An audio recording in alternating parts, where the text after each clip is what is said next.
Hello, and welcome to episode 44 of the Sci-Fi Podcast. From Bloomington, Indiana, I'm Nick Zoutra. On today's podcast, I am very pleased to welcome Dr. Kareem Khalifa, professor at Middlebury College in Vermont. Kareem's research interests in the general philosophy of science, philosophy of social science, and epistemology center around two key issues: understanding and explanation. From antiquity to the end of the 20th century, philosophical discussions of understanding remained undeveloped, guided by a received view that takes understanding to be nothing more than knowledge of an explanation. More recently, however, this received view has been criticized, and bold new philosophical proposals about understanding have emerged in its place. Kareem argues that the received view should be revised but not abandoned.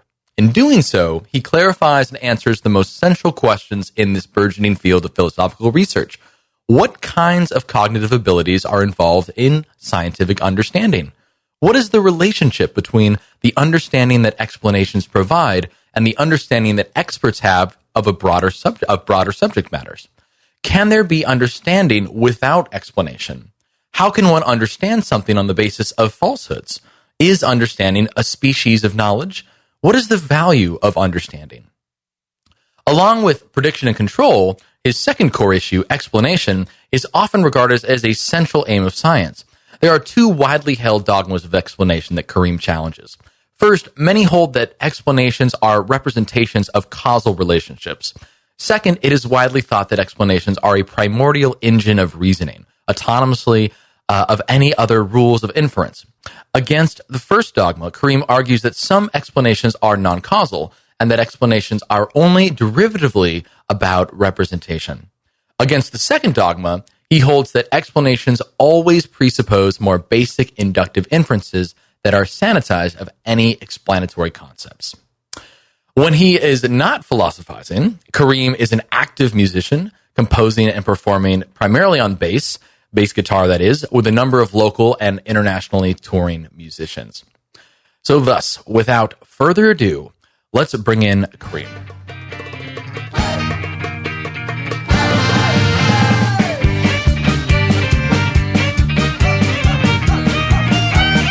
All right, Dr. Kareem Khalifa, welcome to the Sci-Fi Podcast. How are you this Friday afternoon? I'm doing very well, Nick. How are you? I'm doing very well, and I'm glad we've relocated to an air-conditioned room where this recording will be probably more comfortable than the previous room we tried to sit up in. Where are you calling us from? Calling you from Middlebury, Vermont. Wow. Okay, that's great. And so you're currently a teacher, professor at Middlebury College? What is the name of the school?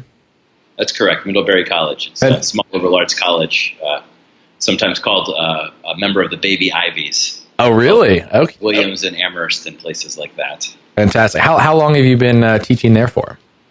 Since fall of 2006. Okay, great. So this has become sort of a second home, I imagine, or a new. Cool. How's your summer been so far? Well, lately it's been very hot and humid. Yeah. But other than that, it's been fairly productive. There's a little bit of travel that's already happened in Europe, and a little bit more planned in late August. So, have you been doing any conferences, things like that? Like conferences and writing mostly have been my summer activities.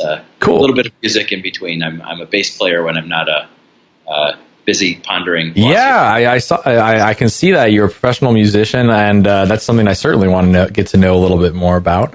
How you can ponder philosophy as well as carry on that. I think that's really cool. What kinds? Where in Europe did you go?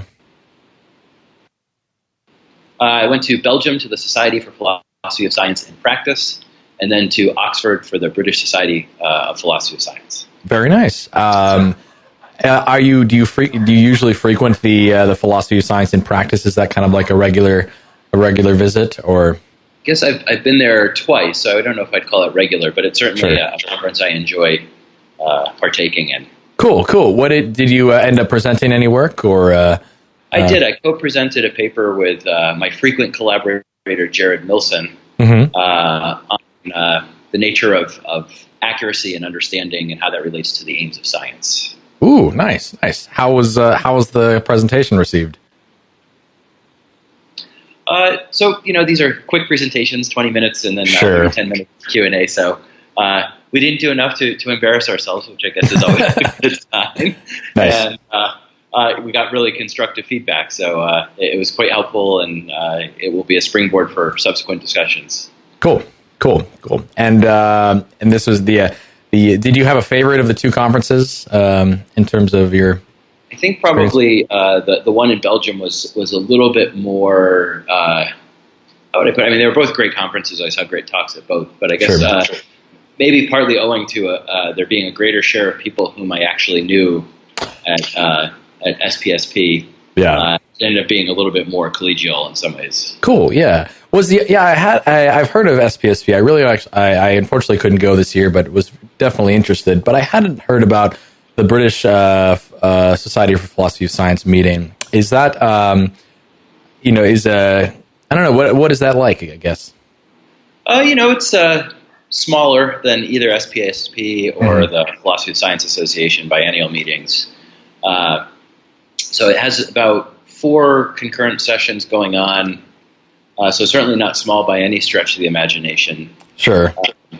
But pretty good cross-section, partly given, I think, Oxford's focus, and maybe just generally a lot of British departments. The philosophy of science, philosophy of physics tends to be a little bit more prominent.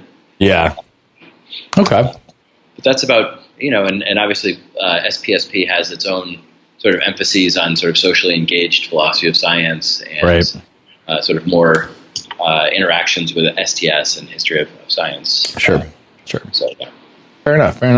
And in terms of the writing this summer, is this finishing up some articles, writing a book or something like that? I'm building up to the next book because I just finished the right. Book. Yeah, fair enough. So I'm not quite ready to take on a book just yet. Another book, that is. But yeah, I'm writing a number of articles. I guess they're all collaborations of one sort or another, and they're pretty wide, I guess, in terms of their, at least wide for me in terms of their topic. So one is in some ways an extension of some of my earlier work on understanding. Yeah. In particular, idealizations and understanding. And I'm co-authoring that with Emily Sullivan, who's currently at Delft University in the Netherlands. Another paper is with Jared Milson, whom I've already mentioned, and that's on basically when a phenomenon needs to be explained. And then the third one is a paper that's in preparation for the Philosophy of Science Association with my former undergraduate student, Marina DeMarco, who's currently now a graduate student in Philosophy of Science. And that's on the role of questions in science and values. So, oh, really? Yeah, I met Marina. Yeah, I visited the University of Pittsburgh for about 2 months in the spring and happened to meet. Yeah, is she? I believe a first year student there, or first or second year. First year, yeah. So yeah. Cool. Yeah, no, I'll have to say hello or let her know about that. Let her know about this. I'm sure she'll be excited to listen. But that's great. Have you found that you're? Sounds like you do a lot of collaborative work. Is that something you enjoy doing in terms of co-writing with others? That's right. So I guess there's a number of sort of separate threads that led me to do a lot of collaboration. So they all sort of stem from being at Middlebury. So because Middlebury is a small liberal arts college, we have a very small philosophy department consisting only of 6 members, including myself. Mm-hmm. And so that, and you imagine we want to try and serve all the students, so we each have our own specializations. And so there's not a lot of overlapping scholarly interests amongst the faculty in the philosophy department. And so one thing that encourages me to do, at least, is just to talk to more people outside of Middlebury, and that often a way to sort of keep vibrant bonds of intellectual community sort of going is to have a joint project which you're working on. So it ends up being a way of sort of feeling like I'm part of a larger intellectual community in that way. And, the other thing is, one of the nice things about Middlebury College is the undergraduates are really exceptional, and so quite a few of my collaborations end up being with my students. That's fantastic. Sort of in the senior year or so, and so that ends up being one of the things that I think one can do at a place where you have a really selective group of undergraduates, which I think is a real benefit of working here at Middlebury. That's great. That's great. That's really strong. It's not often that I hear about professors co-writing with their undergrads. So I think that's a really great thing to hear. I guess I could ask this kind of question now: is how do you see working and experiencing being a professor in philosophy of science at a small liberal arts college? Like, how do you think that differs or might differ from maybe working or doing things at a larger institution? I'm hoping I heard this correctly. The connection's a little patchy right now, so forgive me if I misheard. But I think what you asked was, what do I see the key differences between, say, teaching philosophy of science at a university and a liberal arts college? Is that right? That's basically it, yeah. Okay. So, I haven't actually experienced, except secondhand, really what it's like to teach at a university. Mm-hmm. And I imagine, quite a bit depends on the kind of undergraduate program, the kind of graduate programs you're teaching at. I think that in some ways there's a sweet spot, which I sort of hit with Middlebury, in that the undergraduates are really exceptional. So that gives me, I sort of like to say I get to teach really fantastic undergraduates. And there's a good chance that, a lateral move, so to speak, to say a research institution would give me graduate students who might not actually be able to do what a lot of my undergraduates can do, once they're seniors or so. So I think that that's kind of a nice place to be. But having said that, there's something nice about working long-term with students that you obviously don't get when they're only here for 4 years, and really it's only maybe the last 2 years in which they can do sort of work that's sort of engaging. But I think there's other things that I've liked. So there's a lot of emphasis here, obviously, on sort of having clear expectations and taking time to make sure that students really hone their craft in terms of writing and thinking and reading. Yeah. And that's probably made me actually a better writer, thinker, and reader in ways that I might not have been had I gone to a research institution, or at least has made me much more aware of what I'm doing when I'm doing those things as a philosopher. Sure. So as a one of these 6 core faculty, what are your sort of advising, and your kind of what kind of expectations do they expect of you in terms of developing these undergrads? Oh, I mean, it's not that it's laid out too clearly. Like, it's not that they say, here are the exact desiderata that you need to realize, but It's more just, sort of, so there's an interesting kind of two-way street here. There's sort of, how would I put this? There's an expectation that you will devote more time and more effort to your students, and there's also a certain kind of trust that you know how to sort of allocate that time and those resources in a way that will yield, sort of a richer undergraduate experience, I think, than what you might get at a university where you're teaching, sure. Lectures that might have hundreds of students in them, for example. Okay. So, the largest class I teach is my Intro to Logic class, and that usually caps out around 40. Sure. A lot of my other classes are fewer than 15. Yeah. So you get to do a lot of one-on-one time. And so the kinds of things I've really focused on, this is actually one of my long-term projects, is to assemble the various kinds of pieces of advice, sometimes sort of little handouts that I've created for how to sort of write a paper from beginning to end, and really get into all the nitty-gritty, choosing topics, organizing, etc. Turn that into some kind of writing guide. I kind of feel like those things are a dime a dozen right now, and I never find one that I actually like. So this is maybe the reason to write my own. Yeah, That's certainly. I don't think I ever would have paid as much attention to what I think good writing consists of had I not been at a place like Middlebury. So the students really like to have detailed advice about how to improve their writing. I think this is at least my undergraduate experience at a slightly larger university. Was that you sort of write a paper. there's a judgment made by either a grad student or a professor. Often the rationale behind that is given in some ways post hoc, in the sense that, it's not that they said, here's exactly what we're expecting in terms of a good paper. It's more like, well, we expect you to write a paper and to know sort of what a good paper is, and we'll sort of grade you based on some often implicit understanding of what that is. And what I found is there's a lot taken for granted in that kind of model of grading students and teaching them in terms of writing that I think ends up not being useful to anyone, but I think tends to be especially disadvantageous to students who haven't had the same educational opportunities in high school, for instance. Yeah, there's a lot of assumptions built in terms of what are the standard what if students come and learn having learned. And I imagine, with students who are admitted and into Middlebury, you could probably have some pretty high expectations. But what if it's not the case? Or what if, I imagine, if you're teaching especially at a big research university, a lot of folks come from a variety of different backgrounds. They might not have gotten it in high school, might not have gotten it in undergrad, to be fair. Yeah. Sure. So that's great. I'd love to see a guide like that to share either with my students or even for graduate students. I think sometimes just like we can always sort of like start over, so to speak, in terms of like refreshing and kind of cleaning out. Okay, what are our base? What do we know in terms of like approaching a really solid writing project? And since writing is like how we communicate and that is sort of the main currency of our field, I think it's worthwhile to consider strongly.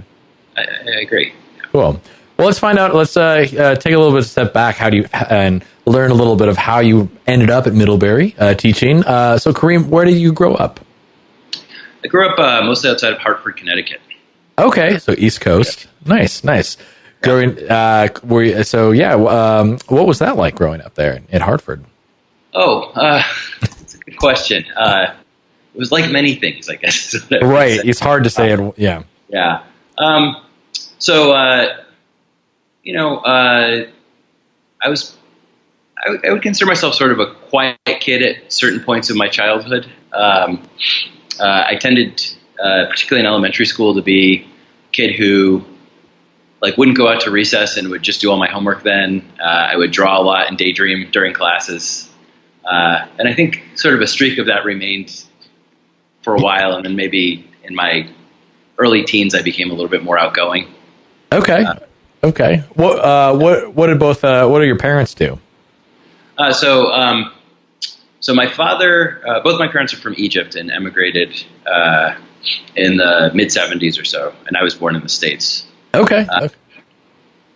And so my father is just retired, but was an engineer, a mechanical engineer for a long time, and was in the private sector for much of my childhood. And then when I was in college, he made the shift from the private sector to academia. Oh, and my mother, at a somewhat similar time frame, when my father was in the private sector in engineering, my mother was actually working for an insurance company, but her first passion had always been German language and literature, and had gone to a German school in Egypt, K through 12, did her bachelor's degree in Egypt in German language and literature, and then we moved when I was in the middle of high school from Connecticut to Syracuse, and at that point my mother was no longer in the which is Hartford, Connecticut.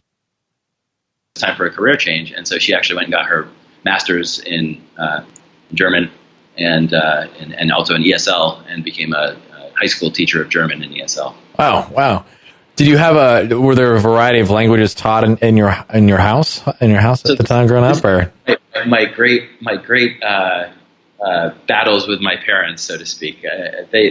My mother in particular knows Arabic, English, German, and can do a pretty good job faking it with French. And the extent of my foreign language competency is pretty much restricted to whatever the 5 or 6 years I took French in middle school and high school. Fair enough.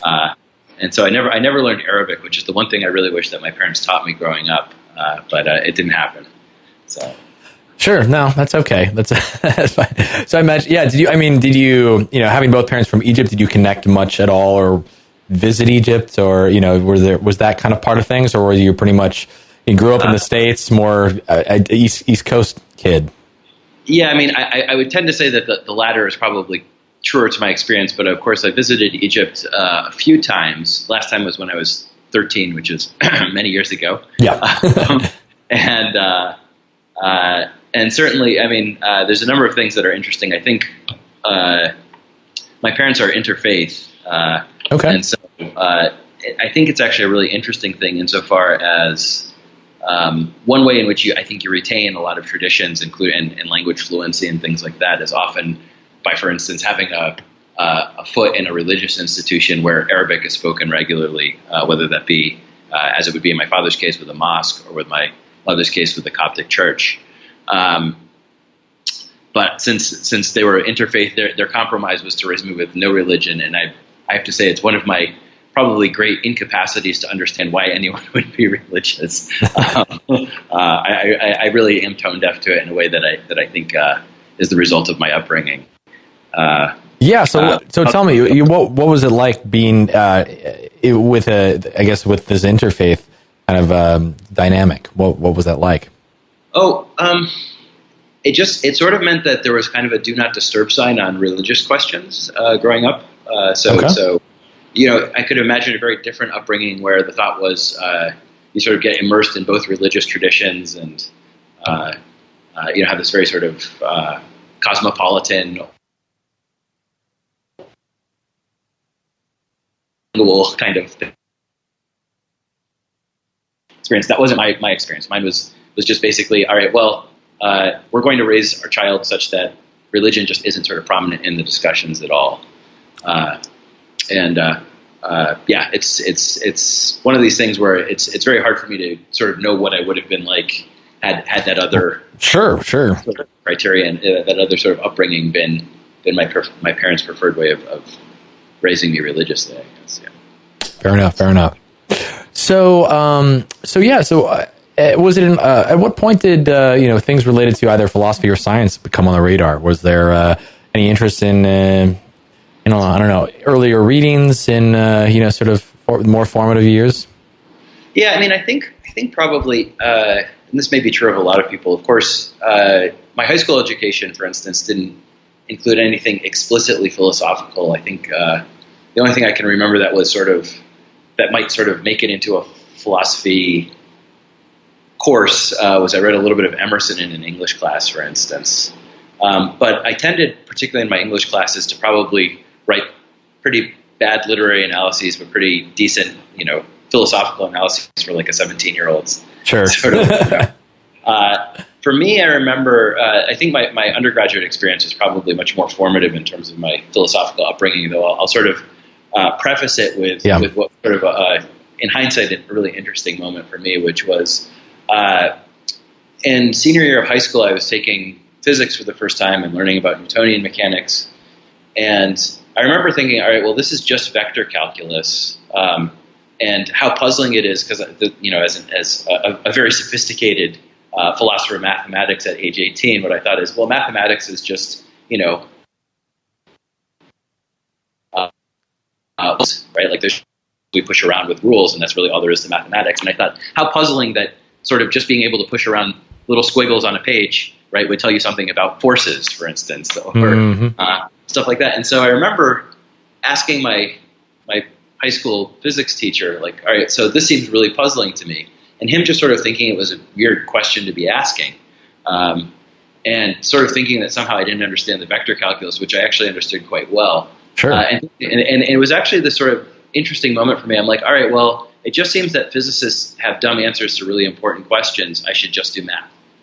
That was sort of the experience I had.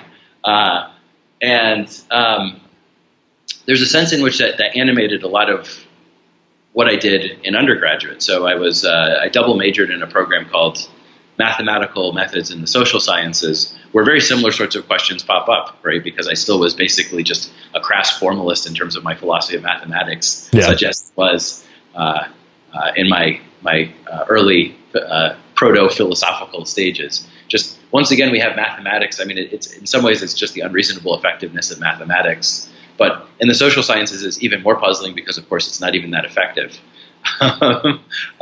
So we have all these funny rational choice models and curious ways of accounting for social interactions, which all of us sort of have a firsthand acquaintance with, and which look nothing like how they're mathematically represented in the quantitative social sciences. And so all this was very puzzling. And so that led to probably pretty late in my, like I think I was sort of dabbling with philosophy in my first 2 years of undergraduate. I can't remember exactly how many courses, but I remember declaring early in my junior year that I was going to do this as a double major with my mathematical methods. Yeah, this is at Northwestern, is this right? That's correct. Cool. Yep. And the hope was to actually, sort of figure out what's going on here, and to figure out like how is it that mathematics somehow maps onto social interactions and things like that. And curiously, so there was a few unfortunate scheduling conflicts. The one that I will forever sort of wonder what if is at the same time I had to take a regression analysis course for my math major. Yeah. Tom McCarthy was teaching a philosophy of social science course, which would have been maybe the exactly the class that I needed but couldn't take. I'll always remember that for some reason. The other thing is I didn't quite recognize that what I was asking was a philosophy of science question, and of course there were some really wonderful philosophers of science there at the time, such as Arthur Fine and David Hull. Right. And I only managed to take Intro to Logic with Arthur Fine. But what I did actually get into contact with at that time was something that sort of steered my choice of graduate schools in an interesting way, which is I discovered the hermeneutical tradition through some of the continental philosophers there, in particular David Michael Levin. And so this was this really big quantum leap from thinking about things mathematically to thinking about things in the way that, say, Dilthey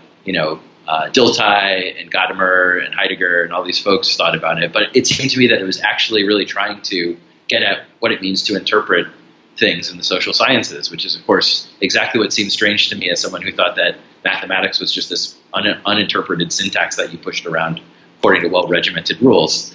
And so that was actually really, really tantalizing to me. I'm like, all right, well, this is the closest I found so far to sort of answering this question that had been sort of bothering me for quite a long time at this point, for about 4 years or so. And so that then led to actually applying mostly to graduate schools that had a strong hermeneutics program, and I ended up at Emory as a result. Okay. Yeah. So that's sort of how I ended up there. And the thought was, well, I guess I'm going to not do much more with this mathematics and focus on the hermeneutics for now, was sort of what I was thinking. And I sort of learned after a year or two of being at Emory that I still have incredible fondness for continental philosophy, actually. At some point, I might even try to sort of get back into it in my own special way. And I've even taught a course once in continental philosophy that I really enjoyed teaching here at Middlebury. But what I realized as a graduate student was that with my math that are more conducive to. I'm sorry, we cut out a little bit. Do you mind repeating what you just said? Sorry about that. So where did you last hear me? I'm sorry. I think you were saying something just maybe like 10 seconds ago. It was something of like the thing that I learned was, and then cut out the important part. I learned in my first few years at Emory was probably that I don't have the best skill set for being a continental philosopher, coming from a math background, and say not having studied all those languages that I wish that my mother. Okay, sure. Those kinds of things, and probably having not the right kind of patience for doing careful historical work and so on and so forth. And also recognizing that a lot of what I liked about the hermeneutic tradition had sort of correlates in Anglophone philosophy of social science, which is primarily what my advisor, Mark Ristjord, worked on, was philosophy of social science with an emphasis on philosophy of anthropology, for instance. And so I ended up sort of making this interesting, but this is all a very circuitous route, but I ended up basically getting into philosophy of science through this rather complicated route of doing applied mathematics of some sort, feeling philosophically dissatisfied, sort of latching on to hermeneutics, feeling philosophically dissatisfied with that to some degree, and then finally sort of ending up in Anglophone or post-positivist philosophy of science. So what was it about the post-positive philosophy of science that was slightly more satisfying? Oh, I think just what I was saying. My skill sets are Just better at it. doing fundamental philosophy, whereas I can kind of understand logical structures and things like that relatively easily. So that was Gotcha. what I liked about it. And it's been that I have to say is this. There's a certain aesthetic quality that I think animates a lot of what I do musically and a lot of what I do philosophically, where it's like if you can kind of impose, maybe impose is the wrong word, or realize, depending on whether you think these things are found or made, a certain kind of tight logical structure on things. There's something about that I find really satisfying and exciting. It's like a good research heuristic for me, if nothing else, I guess. Cool. So is this at the time? I mean, so I didn't even ask about the bass playing. So I mean, did you grow up playing, and were you playing while you were, kind of studying and doing things as well? Yeah, that's right. So I think I picked up the bass around age 12 or 13, bass guitar, and played that. I was in a band basically from. Nice. I could start chugging roots. What was your first band's name, by the way? Yeah. Oh, that's it. I can't even remember the band's first name. I just remember the people who were in it. Fair enough. I can remember the second band's name. This is when I moved to Syracuse, which was named after the Monty Python characters, the Knights Who Say Knee. Nice. Love those guys. Yeah. Yeah, and then in college I played with a bunch of friends. We played sort of music that actually I don't know that I particularly liked, but I liked the sort of communal aspect of it. All the people in the band were close friends. And then in grad school actually was probably when I was at my most musically productive. So I was in about 3 different bands at various points, including one band with my advisor, Mark Ristord, who also plays bass but plays guitar as well. I've since picked up guitar. I picked up guitar, I guess, around age 18. What was it like to play in a band with your advisor? Oh, it was great. I mean, Mark continues to be one of my favorite people along many different dimensions. He's obviously been a model for me as a kind of professor and philosopher of the sort, but also just, we had a lot of fun making music. We did a lot of composition with like nerdy philosophy titles in the. So we had Transcendental Logic 101 was a song, and the name of the band was Explained Explainers after the Sellers essay, Language of Theories, and God, what else do we have? We had Proposition 7 after the Tractatus, etc. So yes, it was. It was. I hope you can release some of these. I think that would be great. Somewhere they're probably online. I'm not sure if it's still the case because it's been so many years. But sure. Yeah. We released a CD some time back. I don't know if it's still available or not. What was the band name called? Or it's called the Unexplained Explainer. Unexplained Explainer. Okay, but then you had these songs of Transcendental. Yes. Okay, philosophically Unexplained Explainer is perfect. But yeah, it was a fun group. That was a jazz ensemble. So that was really fun. Cool. Yep. And now I'm doing something that's I'm not quite as active as I was in grad school.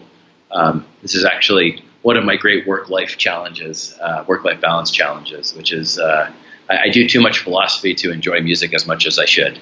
But I try to play once a week with a bunch of folks, and that's sort of more experimental. It's a lot of freely improvised stuff with no structures, and we try to be harmonically and rhythmically pretty adventurous in terms of what we do.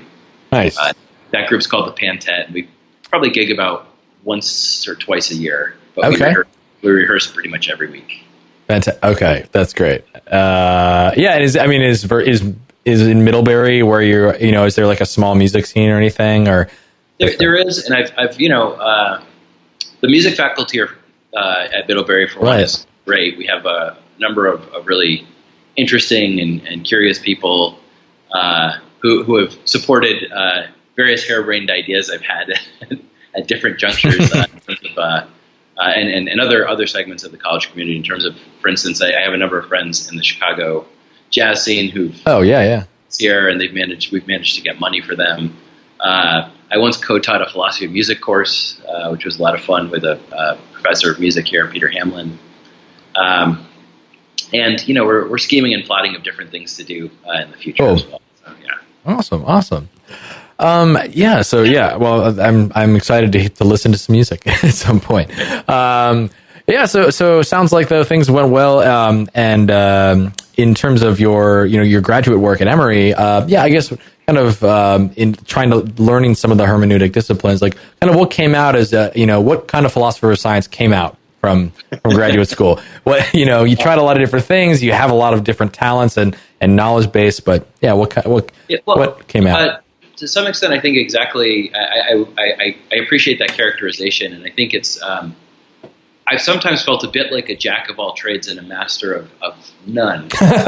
And I've tried to parlay that into interesting kinds of projects for myself. So the dissertation ended up being on general philosophy of science just because I thought, or I at least was given the advice that might be a little bit more employable. Fair enough, than doing philosophy of social science. Though the philosophy of social science is this thing I dabble with it, and every time I do it, I just say, this is really something I love doing. I wish I did more of it. So one long-term project is actually to just sort of put everything else aside and do philosophy of social science and more music. But what the dissertation was sort of an interesting constellation of social epistemology, sort of straight analytic epistemology that wasn't necessarily social, like antisocial epistemology, and philosophy of science, with the sort of unifying theme being explanation.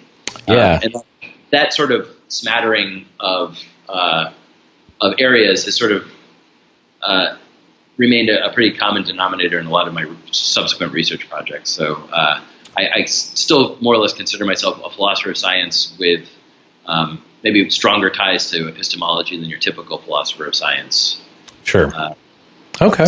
And I tend to like to work at sort of the intersection of philosophy of science and either epistemology or philosophy of language, maybe to a lesser extent metaphysics. So there's a little bit, so you find you have a little bit more stronger connection to contemporary analytic philosophy and some of the issues that are going on.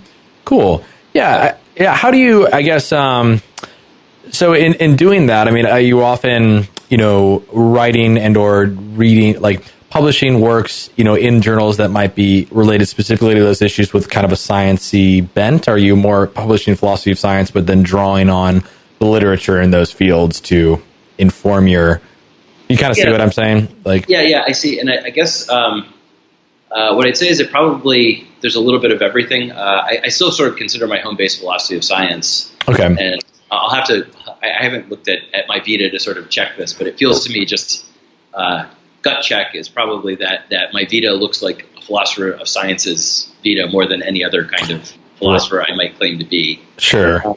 But what I find, for instance, is sometimes there's distinctions that you might get in epistemology that are helpful in the philosophy of science discussions, for instance. Or there's interesting ways in which you might get something that's sort of like a robustness check. I kind of feel like my sort of crowning achievement of this is chapter 7 of my book, which is sort of showing, I won't get into the details, but here's the big point, which is I sort of had part of it, which is like, this will make the epistemologists happy, part of this will make the philosophers of science happy, and I kind of feel like it succeeded on both fronts fairly well, which felt to me like a real accomplishment on some level. On a topic which I think maybe philosophers of science would have thought is completely irrelevant to philosophy of science. Which is very nice. Well, if you don't mind, let's talk a little bit about the book. Sure. So you just so the title is Understanding, Explanation, and Scientific Knowledge. It came out. You said you finished it, but it was published in November of 2017. So that's right. Yep. Very recent. And can you give us a little bit of a kind of a brief synopsis and or kind of an overview of some of the main arguments? Sure. Well, I guess maybe what I'll do is I'll talk a bit about the genesis of the book. Yeah, actually, that maybe might be even more relevant. So yeah, go ahead. Yeah. So as I said, I sort of came out of graduate school with this smattering of interests in epistemology and philosophy of science centered on explanation, and was more or less unaware of the understanding literature when I left graduate school. And then maybe about my first or second year, I discovered some of the early and really fantastic articles that sort of, I think in some ways, launched this topic. So the two that come to mind right away are Henk Direct and Dennis Steek's contextual approach to scientific understanding, and Stephen Grimm's article in BJPS as Understanding a Species of Knowledge. Mm. And I started reading, the things that were citing that and other things. And I thought to myself, well, this just sort of feels like a lot of this material has been covered already in the explanation literature under a different name. And so the thought was, well, this literature is one question, and what's the same? And that was sort of the kernel, was like, what's the sort of the most boring view of understanding one might have that would sort of serve as an interesting foil to these views, to sort of say there's not too much new going on here. And that was basically the heuristic that I ended up using to generate my own account. So probably the first paper that that really sort of signaled more the negative aspect of that, like, hey, there might not be anything new here, is the philosophy of science paper I wrote called Inaugurating Understanding or Repackaging Explanation. And I think the title sort of gives you some sense of what the concern was. And so the claim there is that there's a lot of repackaging going on. But the crucial bit that you lose in just focusing on explanation is, of course, explanations are, sort of things out there that might not have any interface with human beings, whereas understanding is very much a cognitive state or cognitive achievement of one sort or another. And so that's what's sort of lacking in the explanation literature. And so that's actually what drew me more into the epistemology literature, where they had a bit more to say about what the sort of cognitive achievement or the cognitive relationship you need to have with an explanation is. And the thought was, well, if I want to really go with what I thought of as the boring view of understanding, it should be something like knowledge. But that ends up being a little too simplistic, so you need something like scientific knowledge. And I think there's probably good reasons to think that some of the early people who were somewhat critical of drawing a fine line between explanation and understanding would have adopted a very similar view, because most of them are philosophers of science or one stripe or another. So they're not going to think of rote memorization as like the kind of knowledge that would generate scientific understanding. They're going to think of scientific knowledge of it, and that's where you get sort of the third term in the three terms in my title there, scientific knowledge. And so that actually ended up being probably the most challenging part of the project, was just sort of articulating what scientific knowledge of an explanation was, and it's probably the most contentious part. So what is it? What do you? So in some ways, it's just an homage to a pretty, how would I put it? Once again, the goal is something like to have a fairly thin notion of these things to show that you can do more with less. And so the thought is that this sort of looks like a pretty skeletal version of what we think of as the scientific method, right? So it involves what I call scientific explanatory evaluation. It's sort of the main locus of what you might think of as justification, if you're thinking of this as in terms of traditional terms of epistemological terms. So scientific explanatory evaluation is basically where you go about considering plausible potential explanations of a phenomenon.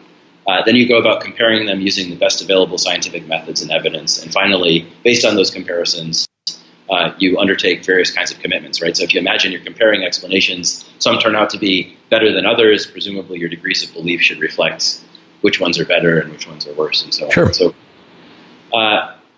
And so you can think of this as something like a belief-forming process, and then it's got to be subject to various kinds of epistemological constraints that you find.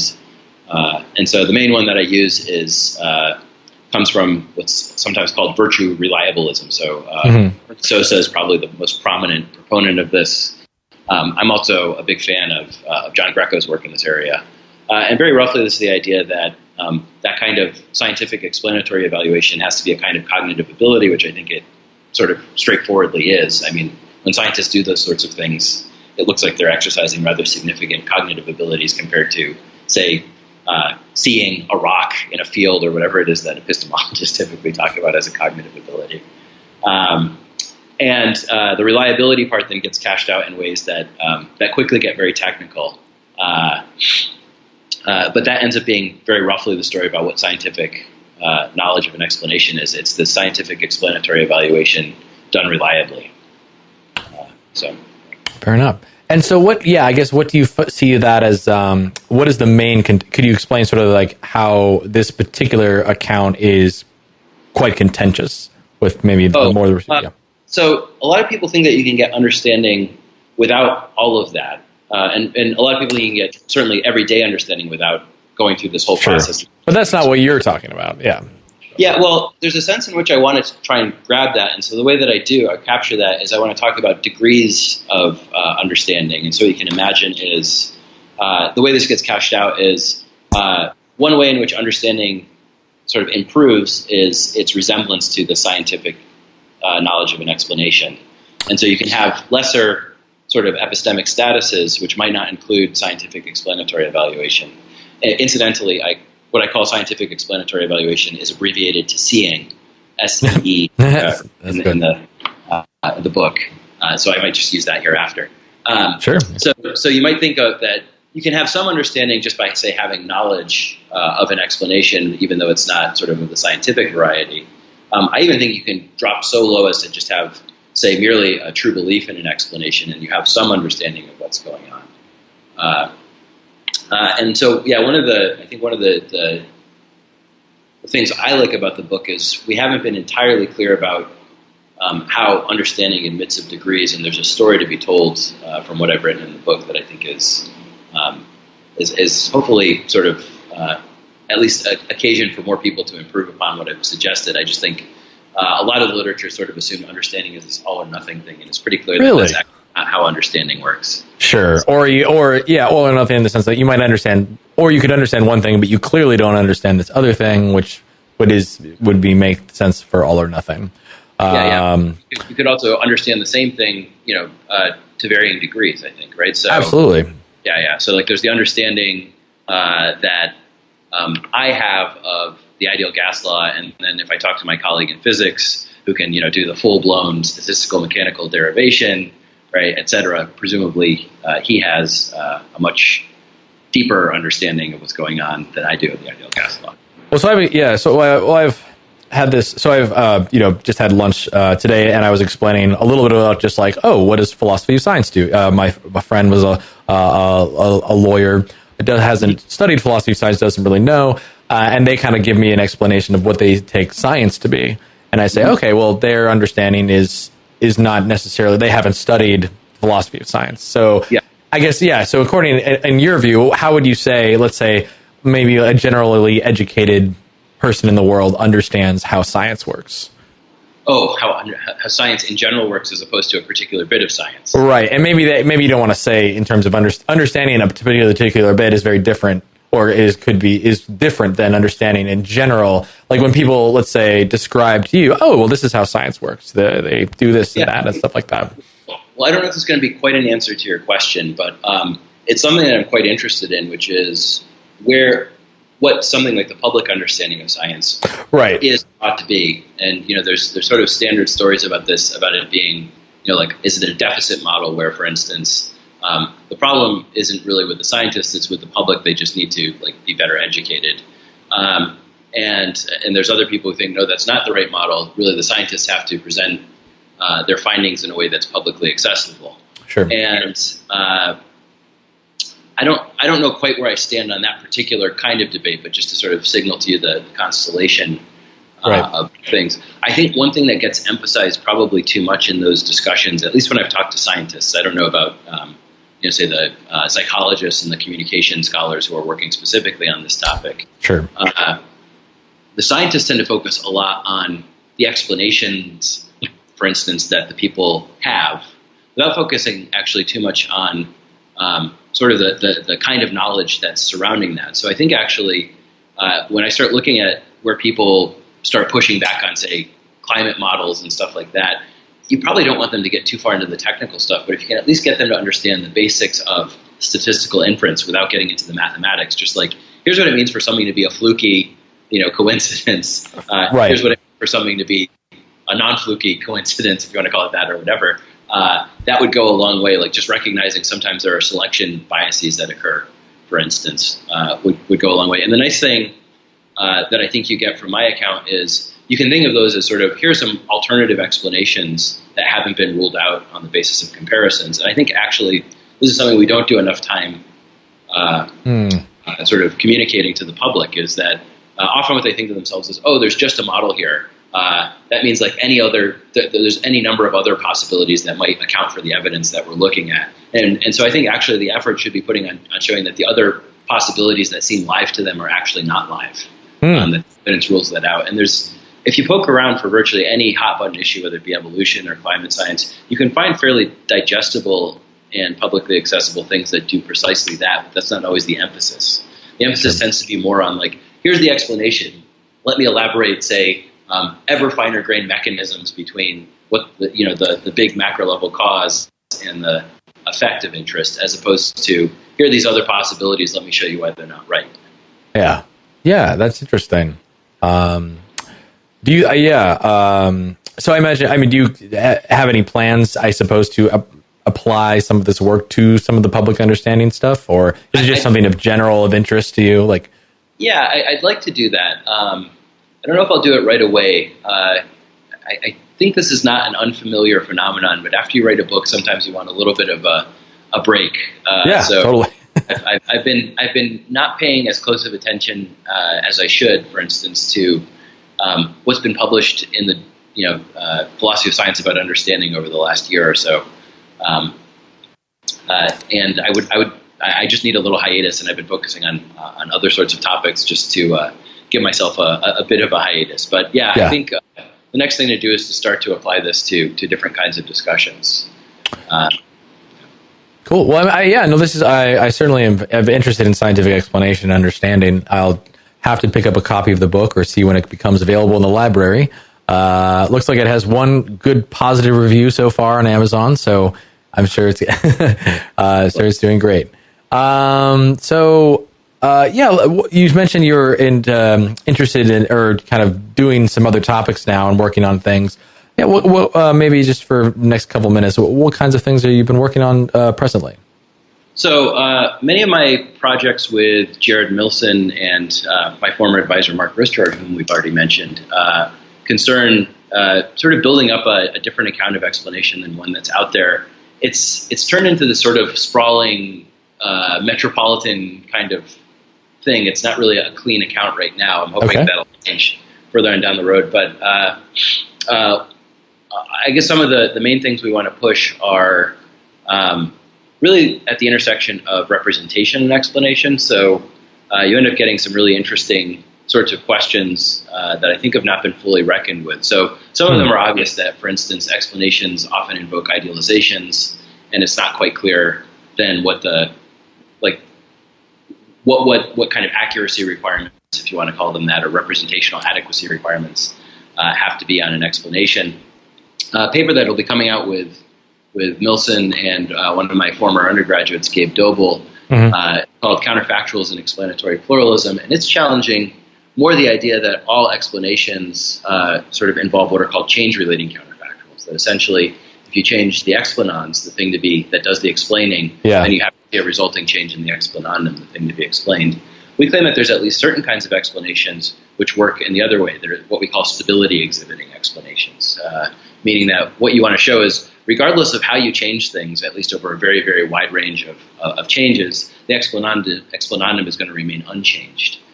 So you see a lot of these, for instance, in the work of Bob Batterman, just to give an example, where you have these sorts of universal behaviors that span very, very diverse physical systems, but they work the same in all of them. And the explanation mostly consists of just sort of showing, look, the differences between these systems don't affect the universal behavior.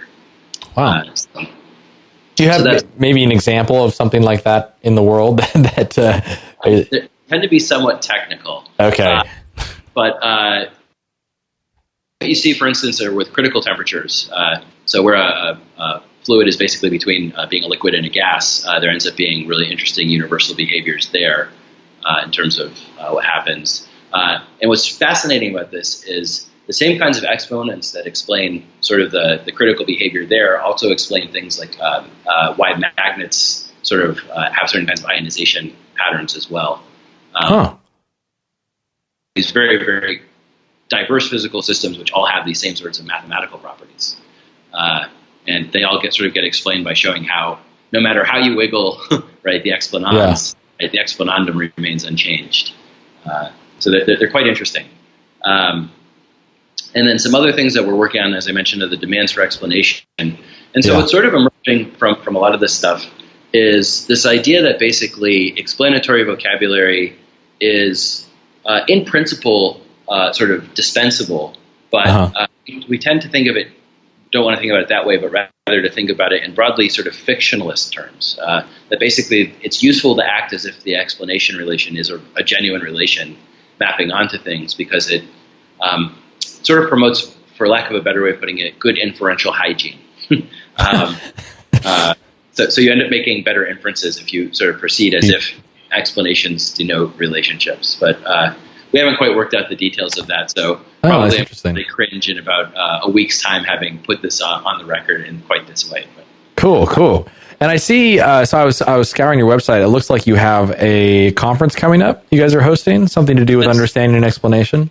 That's right, yeah. So it's through the Alliance to Advanced Liberal Arts Colleges, which is a consortium of about 20 or 30 liberal arts colleges, much like Middlebury. We'll be doing it with Mark Newman at Rhodes College in Memphis and Colin Rice at Bryn Mawr College in Philadelphia.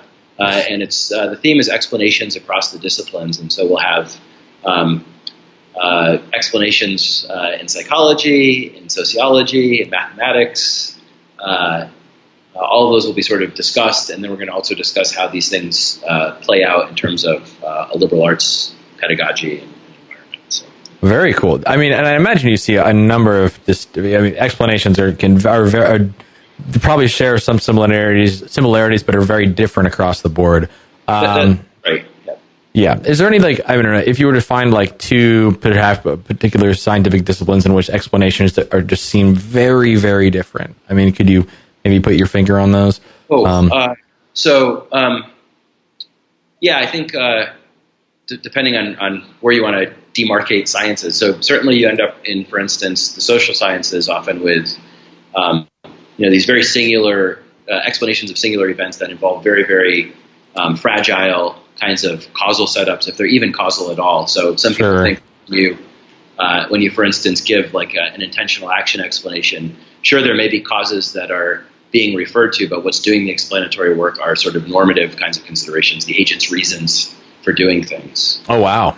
Sure. So you have the normative force of reasons that are very sensitive to a very particular event happening, right? So you imagine why did I'm forgetting the name of the guy, but just take an historical event. Why did a particular historical actor perform this thing? Action? Sure. Yeah, right. And that's presumably not going to be very invariant or anything like that. Compare that with the explanations we were just talking about, which don't deal with individual events at all, deal with just this big collections of phenomena or something. Yeah. So where it's all about having something that just exhibits this very stable, far-reaching phenomenon. Yeah. So those are just two things that seem to be at pretty radically different ends of the spectrum in terms of what they're. Great, and I guess, and so obviously they seems like they're connected with liberal arts college, a variety of folks from liberal arts colleges. Did you say there's some kind of an effort to connect it in terms of pedagogy or Yeah, we'll probably have it pretty. We have sort of slotted times for discussion, and those will probably be pretty free flowing. So maybe people want to talk more about how to sort of sustain a research project in an environment where teaching is often given heavy weight. But we may also, I think we'll also try to figure out what would be good teaching materials to get people, students to think about explanations. Yeah. I mean, one thing that I think doesn't get a lot of uptake pedagogically is how, often explaining in the history of science is a really creative undertaking. Because you have to generate new novel explanatory hypotheses and things like that. And it seems to me there's an interesting and probably underdeveloped set of heuristics that we should probably be teaching our students, particularly our science majors who come to take a philosophy of science class or something like that. So maybe that'll be something that comes up. We're going to kind of leave it open and see what people say. All right. That sounds great. Yeah. Hopefully, well, I wish you the best on that. I hope that goes well. Hope it's a lot of fun. Well, it's getting a little bit close to the time, so let me conclude with the last question that I typically ask the guests on the show. What do you see as the greatest challenge facing philosophy of science today? Yeah, that's a really great question. So I guess what I'd say is there's what's sometimes called the problem of science journalism, which perhaps you've heard of. Yes, yeah. But you please elaborate on what your version of it. I'll give you my own gloss on what this means, which is increasingly, I think, to be a good philosopher of science, you have to be really well steeped in the science that you're studying, which I think is commendable and fantastic.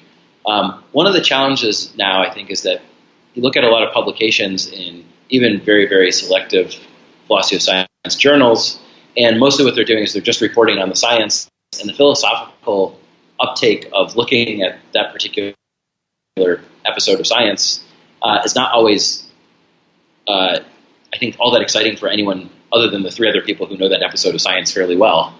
Yeah. And so it makes things challenging insofar as I think the problems end up being very, very narrow and so end up being exclusionary to some degree. And the people I'm most concerned about excluding are sort of two audiences. One is just other philosophers who aren't philosophers of science. Sure. And this is, partly, as I told you, my interests, of course, go beyond the philosophy of science. Right. And one thing I frequently see actually in philosophy of science settings is we're reinventing wheels as a result, right? So there's semantic issues which are sort of straightforwardly addressed, at least in the ways that a lot of philosophers of science want to problematize them, if you just sort of do a little bit more research in philosophy of language. I think that's sort of the one that I've seen the most, where people say, like, get allergic to truth without sort of realizing all the literature that's been, poured on truth. Right. And interesting. Yeah. To immerse yourself in, every nook and cranny of that literature, but at least sort of knowing roughly how it works. So that's an obvious one. And I think the flip side of that is then there ends up being really interesting things we as philosophers of science can send back to philosophers of non-science, I guess would be the best way to put it. So the representation literature is one, for instance, that strikes me as really interesting, where we're sort of onto something that seems to be scratching certain kinds of itches, and we have these great examples, but we haven't quite figured it, we haven't sold it in a way where it's exciting to people working on issues of representation outside of the philosophy of science. But that's just an example. I think mostly it's just focusing too much on the science, not so much that there can be too much of that, but focusing on it to the exclusion of not focusing on the philosophy that needs to go with it, I guess is what I see as the big challenge. The other audience I think including with this is just the general public, because we're now hunkered in these very, very narrow scholastic debates about just how to interpret this little smidgen of science that we're disagreeing about. And it's really easy for people just not to care about that if they're not, I think other philosophers of science often don't care about these really arcane debates. So I just imagine what happens when you start trying to pitch this to scientists, to publics whose well-being sort of hinges on the deliverances of science and so on and so forth. So I think that's this was the criticism this is the criticism I've heard from philosophers of science on analytic philosophy at times, that they're having these very nitty-gritty arcane debates about things that nobody cares about. So then if you're going to go and continue to do them, I mean, there's a place for them. There's a place for getting really narrow and really specific and technical. But, that's right. But yeah, no, I just think that's interesting. Yeah. What I would just say about that, one of the interesting things that emerges from talking to epistemologists versus philosophers of science is, at least what epistemologists are after, is something like the everyday notion of knowledge that might sort of hook up with the everyday person's activities. And I think there's actually really interesting work to be done sort of thinking about how that conception of knowledge ties to all the stuff we're doing, which is much more tied to specialized communities' notions of knowledge. Because that's obviously, just to return to some theme that we had before, the public understanding of science. Absolutely, yeah. Is on that kind of reconciliation. And that, shame on all parties involved, right? Epistemologists haven't sort of done what they've needed to do to make contact with the philosophers of science in this regard, and vice versa. Sure. So I guess the follow-up is, so in terms of this problem, what can you do? What do you do in terms of avoiding the science journalism problem in terms of... So partly what I try to do is I try to do general philosophy of science, and I try to hook it up with epistemology, so I'm at least talking to other philosophers. Where I feel like, and there's more things that I'm doing on this front, so we're in the early stages of trying to organize what we're calling an epistemology of science conference, where the idea would be to get epistemologists and philosophers of science in the same room, sort of hashing things out and building useful bridges. Much as I think we've done this fairly successful with the metaphysics of science. Right. So we'd like to see something analogous with epistemology. I'm also sort of encouraged that there's a bit more room for doing sort of socially engaged philosophy of science, which I think might help with this as well. And we just haven't quite figured out the tools for this because we are sort of beholden to, particularly for professional reasons, we're much more beholden to specialized communities than we are to the general public. Fair enough. Hopefully, people who are in sort of relative job security, such as myself, can take certain kinds of chances and focus more on outreach and things like that. So that's certainly on my to-do list sometime in the future. Cool. Well, Kareem, we've covered a lot of ground. It's been great to learn about your past work, your new book, your current work, what you're going on, your musical career. Is there anything else? Is there anything kind of last thoughts or last words? Anything you'd like to share with us or plug? Anything else? I feel like I've done enough plugging at this point, so I think I'll just say thank you for being such a gracious host. Of course. Well, enjoy the rest of your summer afternoon in Middlebury, and it was great talking with you. And hope to talk to you and meet you in person again sometime, or meet you in person at some point. Yes, likewise. All right. Well, thanks again. Take care. I'll talk to you soon. All right. Take care. Bye.